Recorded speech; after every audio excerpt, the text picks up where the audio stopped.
মুখরোচক নাস্তা তো অনেকেই বানাতে পারেন, তবে আলুর এই ভাইরাল স্ন্যাক্স আইটেমটি মনে হয় যে সবার মুখে লেগে থাকবে, এতটা দুর্দান্ত হয়েছিল খেতে।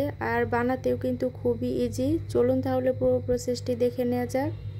এই নাস্তাটি বানানোর জন্য আমি এখানে নিয়েছি 1 কাপ পরিমাণ ময়দা, সাথে নিয়েছি 1 চিমটি লবণ, সাথে 2 টেবিল চামচ রিফাইন্ড অয়েল নিয়ে এবার ময়দাটার সাথে ভালোভাবে মিশিয়ে নিব।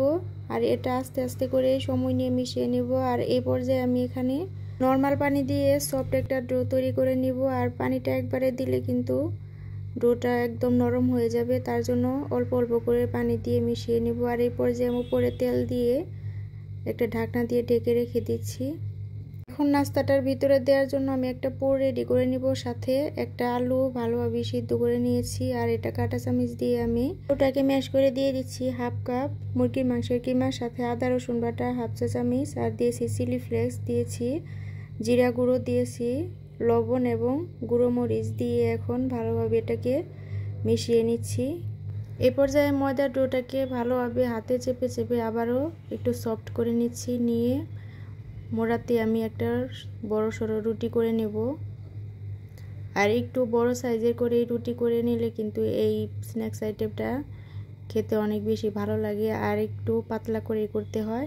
তো এই পর্যায়ে আমি মাঝখানে দিয়ে দিচ্ছি একটা ছোট পিস, দিয়ে সাইড দিয়ে আমি পুরো সমান করে পুর দিয়ে দিচ্ছি। আর এটা চামচ দিয়ে দিলে সমানভাবে বসে যায়, আর ছুরি দিয়ে কাটতেও কিন্তু খুবই ইজি হয়। আর এই পর্যায়ে আমি এখন মাঝখান থেকে পিরিচটা উঠিয়ে এইভাবে কেটে নিচ্ছি। আর দেখতেই পাচ্ছেন এভাবে চাকু দিয়ে অনেকটা দাগ কেটে নিচ্ছি।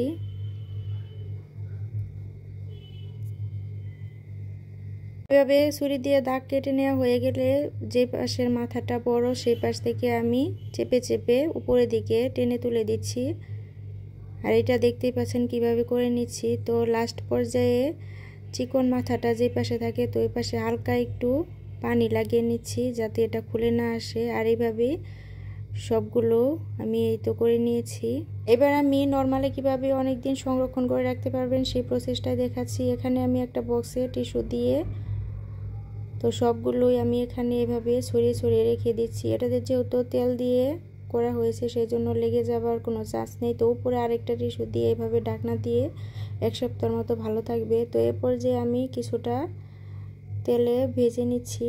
তেলটা যখন হালকা গরম হয়ে এসেছিল তো এরপর যে আমি স্ন্যাক্সগুলো অল্প অল্প করে দিয়ে এভাবে কালার হওয়া পর্যন্ত ভেজে নেব। আর জালটা একদম মিডিয়ামে করে নিয়েছি। নাস্তাটার কালারটা যতটা না বেশি সুন্দর হয়েছে তার চেয়ে বেশি খেতে দুর্দান্ত হয়েছিল। নতুন বন্ধুরা যারা যারা আমার ভিডিওতে যুক্ত হয়েছেন তারা আমার ভিডিওতে প্লিজ একটি লাইক দিয়ে ভিডিওটি কন্টিনিউ করবেন। আর ভিডিওটি একটু হলে ভালো লেগে থাকলে আপনারা চাইলে কিন্তু আমার পেজের সঙ্গে থেকে যেতে পারেন। দেখা হচ্ছে অন্য কোনো ভিডিওতে। আল্লাহ হাফেজ সবাইকে।